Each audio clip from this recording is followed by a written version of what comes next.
আমি রাবেয়া। আমার বয়স এখন ৫৫ ছুঁই ছুঁই।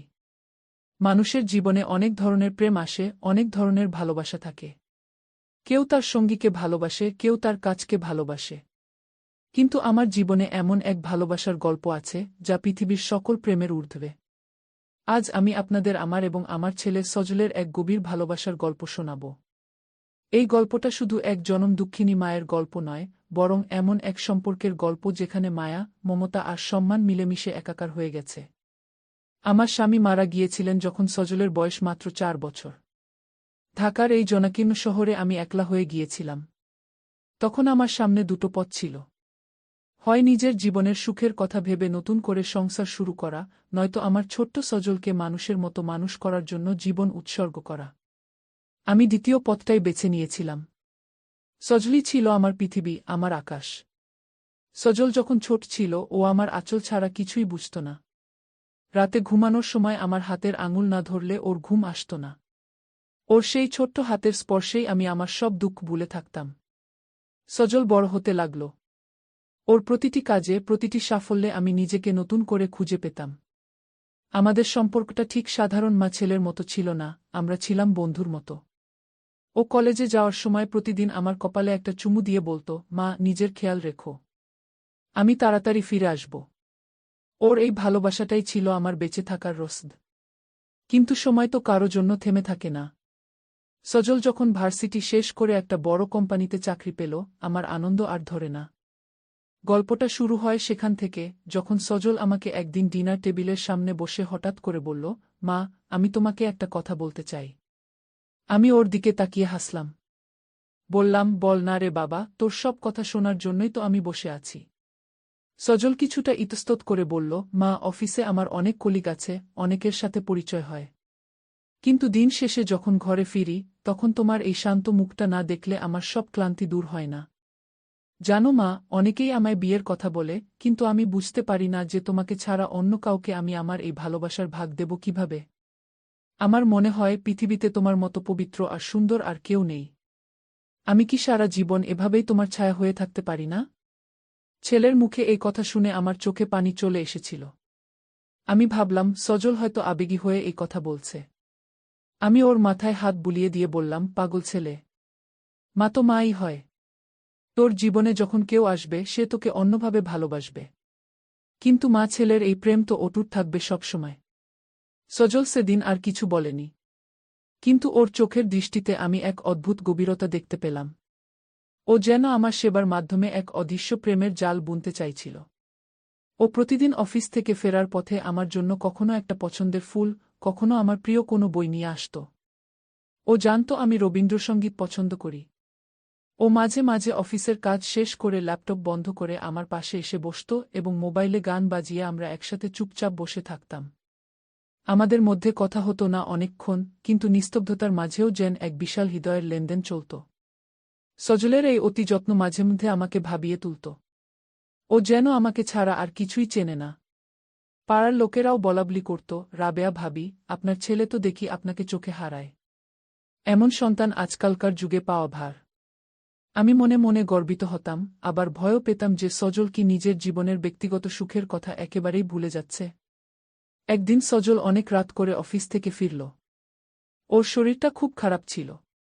জ্বরে গা পুড়ে যাচ্ছিল। আমি যখন ওর কপালে জলপট্টি দিচ্ছিলাম, ও ঘুমের ঘোরেই বিড়বিড় করে বলছিল, মা, তুমি আমায় ছেড়ে কখনো কোথাও যাবে না তো? আমি তোমাকে ছাড়া বাঁচব না। ওর সেই আর্তনাদ আমার বুকটা চিরে দিচ্ছিল। আমি ওর হাত শক্ত করে ধরে মনে মনে বলছিলাম, না রে বাবা, আমি কোথাও যাব না। আমি তোর পাশেই আছি। সেই রাতে জ্বরের ঘোরে সজল আমার হাতটা ওর কপালে চেপে ধরে রেখেছিল।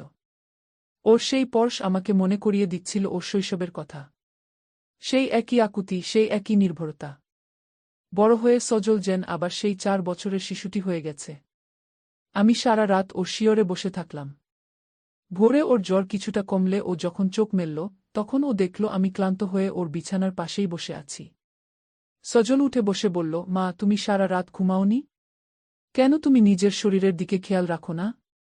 আমি বললাম, তোর শরীর খারাপ থাকলে আমি কিভাবে ঘুমাই বলতো? সজল তখন আমার 2 হাত নিজের হাতের তালুর মধ্যে নিল। ও হাত ধরল না, শুধু আগলে রাখার চেষ্টা করল। ও বলল, মা, এই যে তুমি আমার জন্য এত কষ্ট করো, এই ভালোবাসার ঋণ আমি কোনোদিন শোধ করতে পারব না। আমি চাই পৃথিবীর সবটুকু সুখ তোমার পায়ের নিচে এনে দিতে। আমার ভালোবাসা কেবল তোমার জন্যই তোলা থাক। সজলের এই কথাগুলো আমার মনে এক ধরনের দ্বন্দ্ব তৈরি করল। একজন মা হিসেবে আমি চাই ও নিজের সংসার করুক, কিন্তু ওর এই একনিষ্ঠ ভালোবাসা আমাকে এক অদ্ভুত বন্ধনে আটকে ফেলছে। সজল এখন আর বাইরে যেতে চায় না, ছুটির দিনে ও কেবল আমার সাথে সময় কাটায়। আমরা একসাথে বারান্দায় বসে চা খাই, পুরনো দিনের গল্প করি। ও আমাকে জানায় ওর অফিসের সব কথা, আর আমি ওকে শোনাই আমার ছোটবেলার কাহিনী। একদিন বিকেলে আমি সজলকে বললাম, সজল, তোর বাবা যখন মারা যান, তখন আমি ভেবেছিলাম এই একা পথ কিভাবে পাড়ি দেব। কিন্তু তুই বড় হওয়ার পর আমি আর নিজেকে একা মনে করিনি। কিন্তু বাবা, তোকে তো একদিন না একদিন জীবনসঙ্গিনী বেছে নিতে হবে। সজল আমার কথা শুনে একটু দূরে সরে গিয়ে দাঁড়াল। ওর মুখটা বিষণ্ণ হয়ে গেল। ও বলল, মা, কেন তুমি বারবার আমাকে দূরে সরিয়ে দিতে চাও? আমি কি তোমার যত্নে কোনো ত্রুটি করছি? আমি কি তোমাকে যথেষ্ট সময় দিচ্ছি না? আমি তো বলেছি আমি কেবল তোমারই সেবা করতে চাই। আমি চাই আমার এই ভালোবাসাটা কেবল তোমার আঁচলেই সীমাবদ্ধ থাকুক। আমি অবাক হয়ে তাকিয়ে রইলাম সজলের দিকে। ওর কণ্ঠে ছিল এক ধরনের জেদ, কিন্তু সেই জেদের পেছনে ছিল অগাধ ভালোবাসা। ও আমাকে ছাড়া অন্য কোনো নারীকে নিজের জীবনে কল্পনাও করতে পারছে না। সজল যেন আমার মধ্যেই পৃথিবীর সব সৌন্দর্যের সন্ধান পেয়েছে। ও আমার জন্য দামি দামি শাড়ি কিনে আনত, আমার ঘরটা ফুল দিয়ে সাজিয়ে রাখত। ও আমাকে এমনভাবে সম্মান দিত যেন আমি কোনো রাজ্যের রানী। আমাদের এই দিনগুলো এভাবেই কাটছিল। কিন্তু আমাদের জীবনের এই সুন্দর সময়ে হঠাৎ একদিন একটা বড় ঝড় আসল। সজলের অফিসের এক ঊর্ধ্বতন কর্মকর্তার মেয়ে সজলকে পছন্দ করে বসল। তারা সজলের বাড়িতে বিয়ের প্রস্তাব পাঠাল। সজল সেই প্রস্তাব সরাসরি নাকচ করে দিল। কিন্তু তারা দমবার পাত্র নয়। তারা সরাসরি আমার কাছে আসল। তারা ভাবল, মায়ের কাছে বললে হয়তো কাজ হবে। সেই মেয়েটির নাম ছিল তিশা। খুব সুন্দরী আর বুদ্ধিমতী। সে আমার সামনে এসে বসল এবং সজলের প্রতি তার অনুরাগের কথা জানাল। আমি তিশার কথা শুনে সজলকে ডাকলাম। সজল যখন ড্রয়িং রুমে আসলো এবং দেখল তিশা সেখানে বসা, ওর মুখটা সাথে সাথে কঠোর হয়ে গেল। ও কোনো কথা না বলে সরাসরি তিশাকে বলল, আপনি এখানে কেন এসেছেন? আমি আমার উত্তর আগেই দিয়েছি। তিশা বলল, সজল, আমি তোমাকে অনেক পছন্দ করি। তোমার ক্যারিয়ারের জন্য এই বিয়েটা খুব জরুরি। সজল একটা দীর্ঘশ্বাস ফেলে আমার দিকে তাকাল। তারপর তিশাকে উদ্দেশ্য করে বলল, আমার ক্যারিয়ার বা আমার ভবিষ্যৎ, কোনোটাই আমার মায়ের ভালোবাসার চেয়ে বড় নয়। আমি আমার জীবনটা আমার মায়ের চরণে উৎসর্গ করেছি। আমি যতদিন বেঁচে আছি, আমার একমাত্র ভালোবাসা হবে আমার মা। অন্য কাউকে সেই জায়গা দেওয়ার মতো যোগ্যতা বা ইচ্ছা আমার নেই। দয়া করে আপনি আর এখানে আসবেন না। সজলের এই কঠোরতা আমাকে স্তব্ধ করে দিল। তিশা চলে যাওয়ার পর আমি সজলকে বললাম, সজল, এটা তুই কি করলি? মেয়েটা তো ভালো ছিল। সজল আমার সামনে এসে হাঁটু গেড়ে বসল। আমার শাড়ির আঁচলটা একটু ছুঁয়ে ও বলল, মা, আমি তোমাকে ভালোবাসি। এই ভালোবাসার কোনো নাম নেই, কোনো তুলনা নেই। আমি চাই তুমি শেষ দিন পর্যন্ত আমার কাছে থাকো, আর আমি তোমার সেবা করি। এটাই আমার জীবনের সার্থকতা। অন্য কেউ আসলে আমাদের এই নিবিড় সম্পর্কে বিঘ্ন ঘটবে। আমি সেটা হতে দিতে পারি না। সজলের চোখে আমি তখন এক ধরনের দৃঢ়প্রতিজ্ঞা দেখতে পেলাম। ও যেন আমার জন্য সারা পৃথিবী ত্যাগ করতে রাজি। ওর এই নিঃস্বার্থ ভালোবাসা আমাকে একদিকে যেমন আনন্দিত করছিল, অন্যদিকে আমি নিজের অজান্তেই এক ধরনের আশঙ্কার মধ্যে ডুবে যাচ্ছিলাম। সমাজ কি বলবে? আত্মীয় স্বজন কি ভাববে? এই সব চিন্তা আমাকে গ্রাস করতে থাকল। কিন্তু সজল যেন সমাজের কোনো তোয়াক্কাই করে না। ও কেবল আমাকে খুশি রাখতে চায়। মাঝে মাঝে রাতে আমি ব্যালকনিতে একা বসে থাকি। ভাবি, এই কি তবে সজলের সাথে আমার এক নতুন ধরনের প্রেমের গল্প? যেখানে কোনো শারীরিক আকর্ষণ নেই, নেই কোনো জাগতিক চাহিদা, আছে কেবল দুটি আত্মার গভীর সংযোগ। সজল আমার জন্য রান্না করে, আমার ওষুধ ঠিক সময়ে দেয়, এমনকি আমি ক্লান্ত থাকলে ও আমার মাথায় হাত বুলিয়ে ঘুম পাড়িয়ে দেয়। ওর এই সেবা আমাকে মাঝে মাঝে কুণ্ঠিত করে তোলে, কিন্তু ওর আনন্দ দেখে আমি আর বাধা দিই না। সজল এখন আর রাত করে অফিস থেকে ফেরে না। ও কাজ শেষ করে দ্রুত বাসায় চলে আসে। পথে আমার জন্য মিষ্টি কিনে আনে। ও বলে, মা, তোমার হাসিমুখ দেখলে আমার সারা দিনের পরিশ্রম সার্থক হয়। আমাদের এই ছোট্ট পৃথিবীতে আমরা দুজনেই রাজা আর রানী। কিন্তু ভাগ্যের এক নিঠুর খেলায় আমাদের এই সাজানো বাগান একদিন ওলটপালট হতে শুরু করল। সজলের এই একাকিত্ব এবং কেবল আমার উপর নির্ভরতা দেখে আমার বড় ভাই মানে সজলের মামা একদিন আমাদের বাসায় আসলেন। তিনি সজলকে অনেক বোঝানোর চেষ্টা করলেন। তিনি বললেন, সজল, তুই তো এখন বড় হয়েছিস। তোর মা বৃদ্ধ হচ্ছে। তারও একটা আশ্রয় প্রয়োজন। তুই যদি বিয়ে না করিস তবে রাবেয়ার দেখাশোনা কে করবে যখন তুই থাকবি না? সজল মামার কথার কোনো উত্তর দিল না। ও কেবল আমার দিকে তাকিয়ে রইল। ওর দৃষ্টিতে ছিল এক অদ্ভুত আত্মবিশ্বাস। ও যেন বলতে চাইছিল, মা, আমাদের আশ্রয় আমরাই। মামা চলে যাওয়ার পর সজল আমাকে নিয়ে দূরে কোথাও ঘুরতে যাওয়ার পরিকল্পনা করল। ও বলল, মা, চলো আমরা কিছুদিনের জন্য শহর থেকে দূরে কোথাও চলে যাই, যেখানে শুধু তুমি আর আমি থাকব। প্রকৃতির মাঝে আমরা আমাদের মতো করে সময় কাটাব। আমি রাজি হলাম। আমরা একটা পাহাড়ি এলাকায় গেলাম। সেখানে একটা ছোট্ট কটেজে আমরা থাকতাম। ভোরের আলো যখন পাহাড়ে পড়ত, সজল আমাকে হুইল চেয়ারে বসিয়ে আমার পায়ে ব্যথা থাকায় পাহাড়ের দৃশ্য দেখাত। ও আমার প্রিয় কবিতাগুলো পড়ে শোনাত।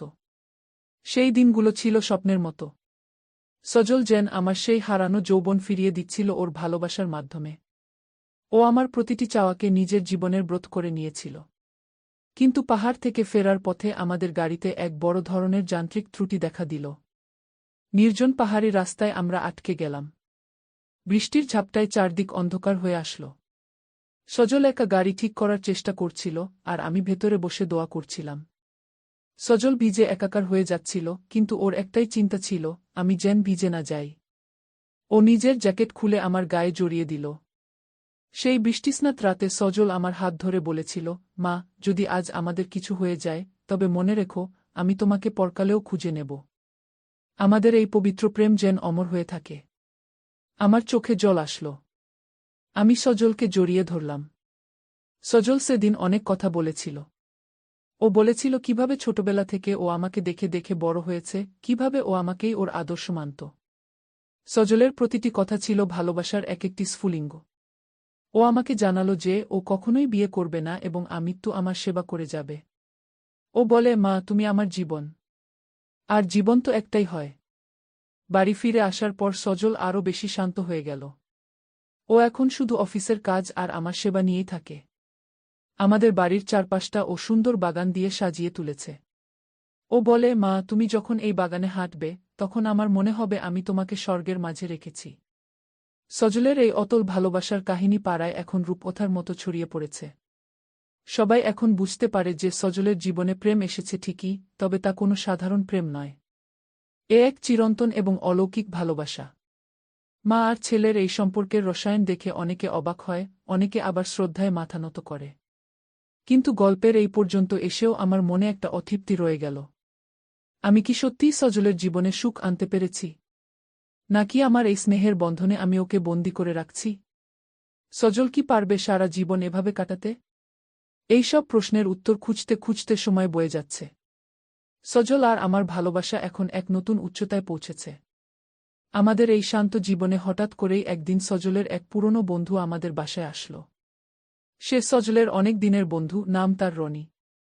রনি সজলের এই পরিবর্তন দেখে খুব অবাক হল। সে আমার সাথে একান্তে কথা বলতে চাইল। সে আমাকে যা বলল তা শুনে আমার পায়ের নিচের মাটি সরে গেল। রনি জানালো যে সজলের এই আচরণের পেছনে এক গভীর কারণ লুকিয়ে আছে যা সজল আমাকে কোনোদিন বলেনি। আমি রনিকে জিজ্ঞেস করলাম, কি সেই কারণ রনি? সজল কেন নিজেকে এভাবে আটকে রাখছে? রনি দীর্ঘশ্বাস ফেলে বলল, খালাম্মা, সজলের ডায়েরি আমি একবার ভুল করে পড়ে ফেলেছিলাম। সজল আপনাকে কেবল মা হিসেবে নয়, ওর জীবনের একমাত্র ভালোবাসার প্রতীক হিসেবে মানে। ও মনে করে আপনি ওর জন্য যে ত্যাগ করেছেন, তার বদলে ও যদি নিজের পুরো জীবন আপনার সেবায় বিলিয়ে না দেয়, তবে ও নিজেকে ক্ষমা করতে পারবে না। ও নিজেকে অপরাধী ভাবে যদি ও অন্য কাউকে ভালোবাসে। ওর এই প্রেম আসলে ওর অনুতাপ আর শ্রদ্ধার এক মিশ্রণ। রনির কথাগুলো আমার কানে বারবার বাজতে লাগল। সজল কি তবে আমার প্রতি কেবল দায়িত্ব থেকে এগুলো করছে? নাকি সত্যিই ও আমাকে এতটা ভালোবাসে? সজল যখন রাতে আমার কাছে এসে বসল, আমি ওর চোখের দিকে তাকালাম। সেখানে কোনো অপরাধবোধ ছিল না, ছিল কেবল স্বচ্ছ ভালোবাসা। আমি বুঝতে পারলাম, রনি যা-ই বলুক না কেন, সজলের এই ভালোবাসা আমার জন্য এক আশীর্বাদ। সজল আমার কপালে হাত দিয়ে দেখল আমার জ্বর আসছে কিনা। ও বলল, মা তুমি আজ খুব চিন্তা করছো কেন? আমি তো আছি। আমি সজলের হাতটা ধরলাম। ওর হাতের তালুটা আজ খুব শীতল। আমি বললাম, সজল তুই কি সুখী রে বাবা? সজল হাসল। সেই ভুবন ভোলানো হাসি। ও বলল, মা পৃথিবীর সবচেয়ে সুখী মানুষের নাম হল সজল, কারণ তার কাছে তার মা আছে। আমি প্রতিদিন ঘুম থেকে উঠে তোমার মুখ দেখি, এর চেয়ে বড় পাওনা আর কি হতে পারে? সজলের এই কথা শুনে আমার সব সংশয় দূর হয়ে গেল। আমি বুঝতে পারলাম, আমাদের এই ভালোবাসা কোনো সংজ্ঞায় সীমাবদ্ধ নয়। এটা এক শাশ্বত সত্য। আমরা দুজনে মিলে যে জগৎ তৈরি করেছি সেখানে কোনো দুঃখ নেই, নেই কোনো পাওয়া না পাওয়ার বেদনা। সজল এখন আমার জন্য এক নতুন বাড়ি তৈরির পরিকল্পনা করছে। ও চায় সেই বাড়িতে একটি বড় লাইব্রেরি থাকবে যেখানে আমি আমার পছন্দের বই পড়ব। ও চায় সেই বাড়ির বারান্দা থেকে সূর্যাস্ত দেখা যাবে। সজল যেন আমার প্রতিটি স্বপ্নকে বাস্তব রূপ দিতে বদ্ধপরিকর। আমাদের এই জীবনের গল্পটা এভাবেই এগিয়ে যাচ্ছে। মা আর ছেলের এই প্রেম এখন আমাদের এলাকার মানুষের কাছে এক দৃষ্টান্ত। সজল আমাকে ছাড়া যেমন অসম্পূর্ণ, আমিও সজলকে ছাড়া তেমনি নিঃস্ব। আমরা একে অপরের পরিপূরক। আমাদের এই ভালোবাসার কথা যখন লোকে বলে, তখন আমার বুকটা গর্বে ভরে ওঠে। আমি এক জননী যে তার সন্তানের হৃদয়ে প্রেমের সিংহাসনে বসে আছে। সজল আজ অফিস থেকে ফেরার সময় একটা শিউলি ফুলের মালা নিয়ে এসেছে। ও জানে আমি শিউলি ফুলের ঘ্রাণ খুব পছন্দ করি। ও মালাটা আমার খোঁপায় পরিয়ে দিতে দিতে বলল, মা তুমি আজ অনেক সুন্দর লাগছে। ঠিক যেন একটা দেবদূত। আমি হাসলাম। বললাম, পাগল ছেলে। বুড়িমাকে কেউ দেবদূত বলে? সজল কণ্ঠে বলল, আমার কাছে তুমি চিরকালই এমন থাকবে। সময়ের ছোঁয়া তোমার এই রূপ কোনোদিন কেড়ে নিতে পারবে না। সজলের এই প্রতিটি বাক্য আমার মনে গেঁথে থাকছিল। আমাদের এই দিনগুলো যেন এক একটি সোনার পাতায় লেখা ইতিহাস। আমি জানি না সামনে কি আছে, কিন্তু এটুকু জানি যে যতদিন আমি আছি এবং যতদিন সজল আছে, আমাদের এই ভালোবাসার গল্প চলতেই থাকবে। মানুষের প্রেম তো আসে আর যায়, কিন্তু মায়ের প্রতি ছেলের আর ছেলের প্রতি মায়ের এই যে স্বর্গীয় অনুরাগ, তা চিরকাল অম্লান থাকবে। সজলের এই গভীর প্রেমের কাহিনী সমাজের রক্তচক্ষু, আত্মীয়দের কটূক্তি আর আমাদের নিজেদের ভেতরে টানাপোড়েন, সবকিছু মিলিয়ে এক নতুন অধ্যায়ের সূচনা হতে চলেছে। সজল কি পারবে শেষ পর্যন্ত আমাদের এই সম্পর্ককে সবার ঊর্ধ্বে টিকিয়ে রাখতে? নাকি ভাগ্যের নিষ্ঠুর পরিহাসে আমাদের আলাদা হতে হবে? সেই কথাই আপনাদের শোনাব পরবর্তী পর্বে। সজলের এক জেদ আর আমার এক নীরব সম্মতি কিভাবে আমাদের জীবনকে এক ভিন্ন দিকে নিয়ে যাবে, তা জানতে হলে আপনাদের আমাদের সাথেই থাকতে হবে। আজ এটুকুই থাক। রাতের আকাশে চাঁদ উঠেছে, সজল আমাকে ডাকছে রাতের খাবার খাওয়ার জন্য। ওর ডাক আমি অবহেলা করতে পারি না। ও আমার অপেক্ষায় বসে আছে। আমাদের এই পথচলা এখনো অনেক বাকি। আমাদের দিনগুলো খুব শান্তিতেই কাটছিল। সজল এখন আগের চেয়েও বেশি আমার প্রতি যত্নশীল। ও আমার জন্য নতুন যে বাড়িটা বানাচ্ছে সেটার কাজ প্রায় শেষের দিকে। প্রতিদিন বিকেলে ও আমাকে নিয়ে সেই নির্মাণাধীন বাড়িতে যায়। আমাকে হুইল চেয়ারে বসিয়ে ও প্রতিটি ঘর ঘুরে দেখায় আর বলে, মা এই ঘরটা হবে তোমার প্রার্থনার ঘর। এখানে বসে তুমি যখন জপ করবে তখন যেন বাইরের কোনো শব্দ তোমাকে বিরক্ত করতে না পারে। আর এই বিশাল জানলাটা দিয়ে তুমি বাইরের বাগান দেখতে পাবে। আমি সজলের চোখের দিকে তাকাই। সেখানে এক অদ্ভুত প্রাপ্তির আনন্দ। কিন্তু সমাজের মানুষ কি আমাদের এই শান্তিতে থাকতে দেবে? আমাদের পাড়ার কিছু বয়স্ক মানুষ এবং আমার দূর সম্পর্কের আত্মীয়রা সজলের এই একা থাকা এবং বিয়ে না করা নিয়ে কানাঘুষা শুরু করল। তাদের মতে সজল নাকি আমার মোহে অন্ধ হয়ে আছে। তারা মনে করে আমি সজলকে জাদু করে নিজের কাছে আটকে রেখেছি যাতে ও আমাকে ছেড়ে না যায়। একদিন আমার এক খালাতো বোন সুফিয়া আমাদের বাসায় আসলেন। তিনি এসেই সজলকে অনেক কথা শোনালেন। তিনি বললেন, সজল তুই তো এখন শিক্ষিত ছেলে। তোর কি উচিত নয় নিজের বংশ রক্ষা করা? তোর মা তো আজ আছে কাল নেই, তখন তোকে কে দেখবে? তুই কি চাস তোর বাবার নামটা এই দুনিয়া থেকে মুছে যাক?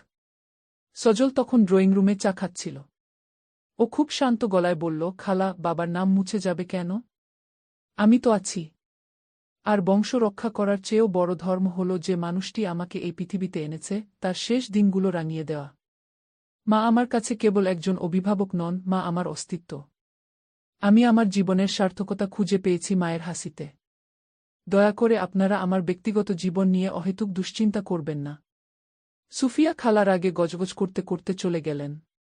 তিনি যাওয়ার আগে আমাকে বলে গেলেন, রাবেয়া, তুই তোর ছেলেকে ধ্বংস করছিস। এই পাপের বিচার হবে।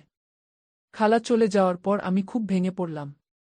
আমি কাঁদতে কাঁদতে সজলকে বললাম, সজল, তুই কি সত্যিই আমার জন্য নিজের জীবনটা নষ্ট করছিস বাবা? আমি তো তোকে কোনোদিন বলিনি যে তুই বিয়ে করিস না।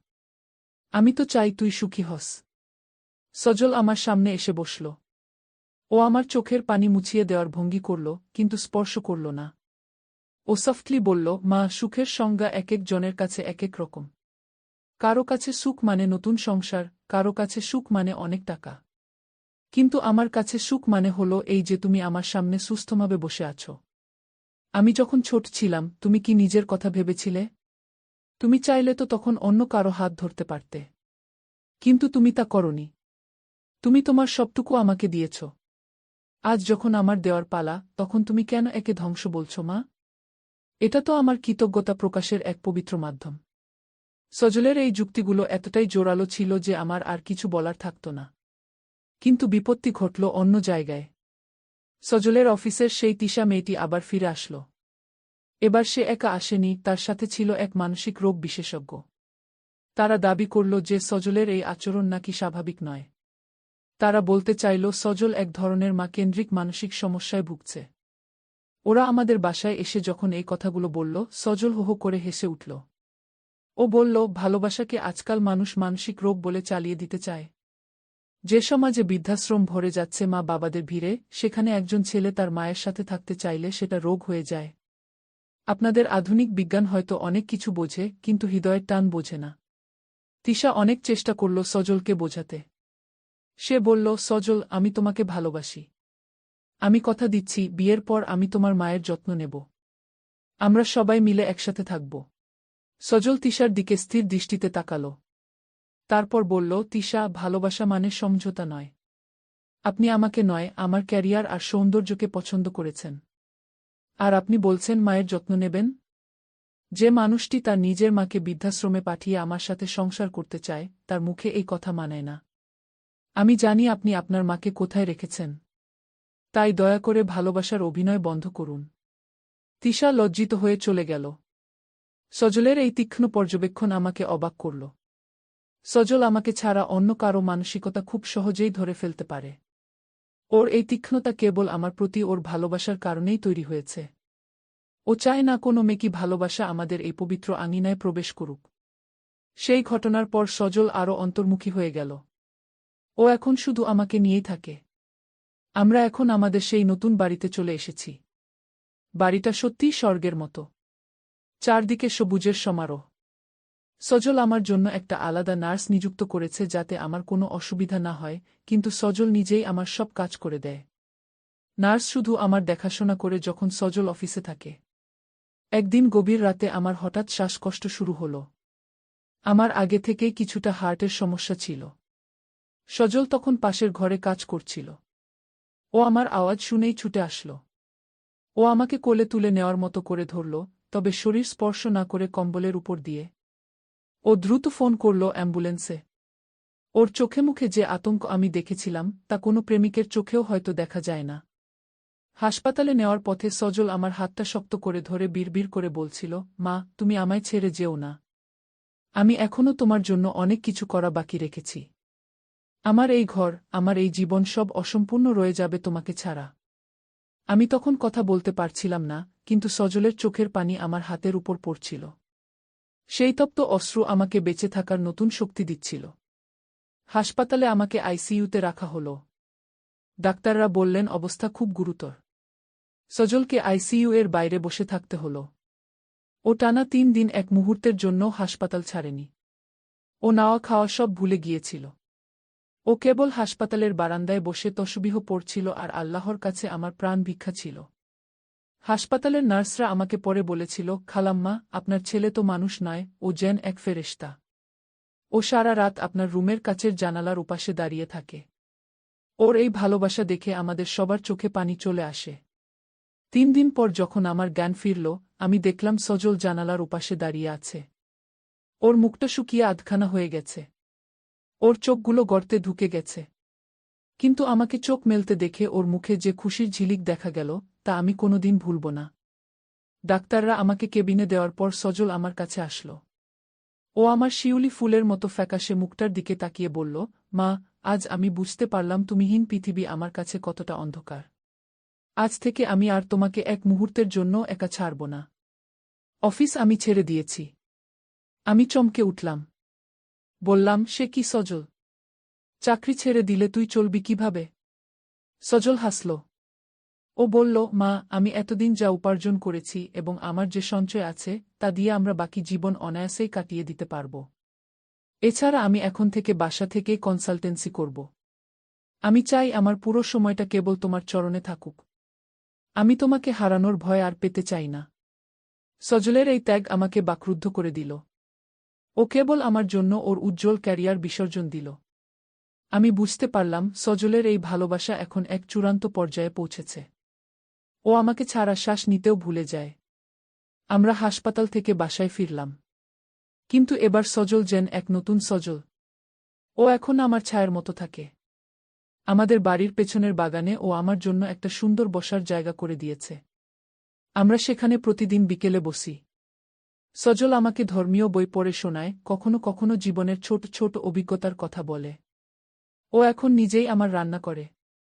ও বলে, মা, তুমি সারা জীবন আমার জন্য রান্না করেছ, এখন আমার পালা। সজলের হাতের রান্না যেন অমিত। ওর রান্নায় কোনো মশলার আধিক্য থাকে না, থাকে কেবল হৃদয়ের ভালোবাসা।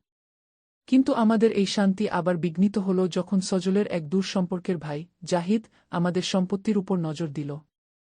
সে ভাবল সজল যেহেতু বিয়ে করবে না, তাই এই সব সম্পত্তি তো একদিন তারই হবে। সে আমাদের বাসায় এসে সজলকে নানাভাবে হুমকি দিতে লাগল। সে বলল, সজল, তুই যদি বিয়ে না করিস, তবে আমি কোর্টে প্রমাণ করব যে তুই মানসিকভাবে সুস্থ নোস। আমি এই সব সম্পত্তি দখল করে নেব।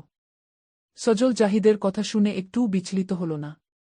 ও খুব শান্ত গলায় বলল, জাহিদ ভাই, আপনি যদি এই ঘরবাড়ি চান, তবে আপনি আজই নিতে পারেন। কিন্তু শর্ত একটাই, আমার মায়ের শান্তিতে যেন কোনো বিঘ্ন না ঘটে। আমি আমার মাকে নিয়ে যে কোনো ছোট কুঁড়ে ঘরে থাকতে পারি। আমার কাছে সম্পত্তি বড় নয়, আমার মা বড়। জাহিদ সজলের এই বৈরাগ্য দেখে দমে গেল। ও বুঝতে পারল সজলকে কোনোভাবে টলানো সম্ভব নয়। সজলের কাছে বস্তুগত কোনো কিছুরই মূল্য নেই। ওর একমাত্র ধন হল ওর মা। জাহিদ শেষ পর্যন্ত ব্যর্থ হয়ে চলে গেল। সজল আমাকে বলল, মা, মানুষ কেন বোঝে না যে মায়া আর মমতা দিয়ে যা জয় করা যায় তা ক্ষমতা বা টাকা দিয়ে সম্ভব নয়? সজলের এই কথাগুলো আমার মনে গেঁথে গেল। আমি ভাবলাম, আসলেই তো, সজল আমাকে যে পরিমাণ সম্মান আর ভালোবাসা দেয়, তা কি কোনো দামি অলংকার বা অট্টালিকা দিতে পারত? না। সজলের এই ভালোবাসার বিজয় আজ আমাদের সমাজে এক বিরল ঘটনা। সময় বয়ে যেতে লাগল। আমার বয়স আরও বাড়ল। আমি এখন পুরোপুরি শয্যাশায়ী। সজল এখন আমার ২৪ ঘন্টার সঙ্গী। ও আমার চুল আঁচড়ে দেয়, আমার মুখ ধুইয়ে দেয়। ওর কোনো বিরক্তি নেই, কোনো ক্লান্তি নেই। ও প্রতিদিন সকালে আমার কপালে হাত দিয়ে বলে, শুভ সকাল মা। আজ তোমার জন্য কি করব বলো? আমি সজলের দিকে তাকাই আর ভাবি, আমি কি গত জন্মে অনেক পুণ্য করেছিলাম? সজলের মতো সন্তান পাওয়া ভাগ্যের ব্যাপার।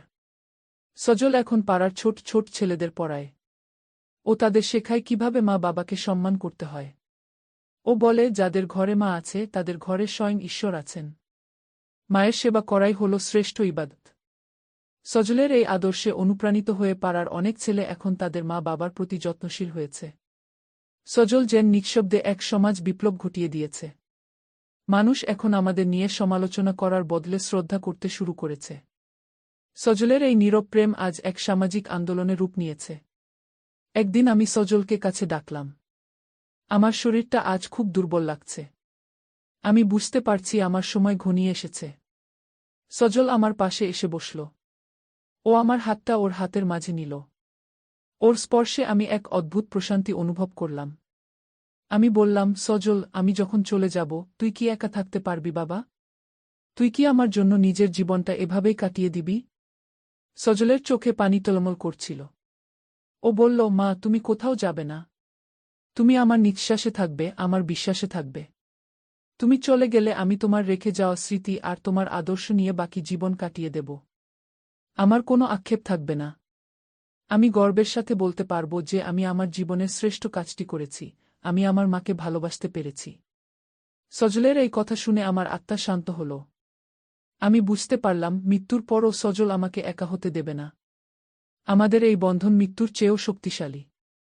সজল আমার কানে কানে সূরা তিলাওয়াত করে শোনাচ্ছিল। ওর সুমধুর কণ্ঠ আমার শেষ মুহূর্তগুলোকে রঙিন করে তুলছিল। গল্পের এই প্রান্তে এসে আমি আপনাদের একটা কথাই বলতে চাই, ভালোবাসা মানে কেবল নারী পুরুষের আকর্ষণ নয়। ভালোবাসা মানে হল নিঃস্বার্থ আত্মত্যাগ। সজল আমাকে যা দিয়েছে তা হল এক পবিত্রতম প্রেম। এই সমাজ হয়তো একে অদ্ভুত বলতে পারে, কিন্তু আমার কাছে এটাই জীবনের চরম সত্য। সজল প্রমাণ করেছে যে একজন সন্তান তার মায়ের জন্য পৃথিবী জয় করতে পারে। সজল এখন আমাদের সেই বাগানে শিউলি ফুলের গাছগুলোর নিচে দাঁড়িয়ে আছে। ও প্রতিদিন সেখানে আমার জন্য প্রার্থনা করে। আমি জানি আমি যখন থাকব না, তখন সজল সেই গাছগুলোর মাঝেই আমাকে খুঁজে পাবে। আমাদের এই প্রেমের গল্পটা হবে ভালোবাসার এক অমর কাব্য, যেখানে কোনো কালিমা নেই, নেই কোনো স্বার্থের ছোঁয়া। আমার জীবনের এই সফর এখানেই হয়তো শেষ হতে চলেছে, কিন্তু সজলের মাধ্যমে আমি বেঁচে থাকব 1000 বছর। সজলই আমার উত্তরসূরি, সজলই আমার শ্রেষ্ঠ অর্জন। আপনারা যারা এই গল্প শুনছেন, আপনাদের কাছে একটাই অনুরোধ, আপনার ঘরে যে মা আছেন তাকে অবহেলা করবেন না।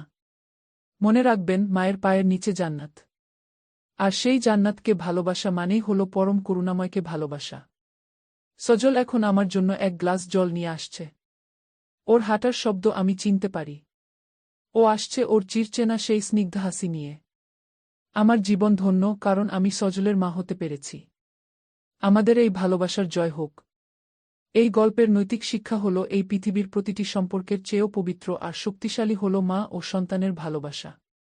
যদি কোনো সন্তান তার মায়ের প্রতি সজলের মতো একনিষ্ঠ হয়, তবে সেই সমাজে আর কোনো মা বাবাকে বৃদ্ধাশ্রমে চোখের জল ফেলতে হবে না। ভালোবাসাই হল পৃথিবীর শ্রেষ্ঠ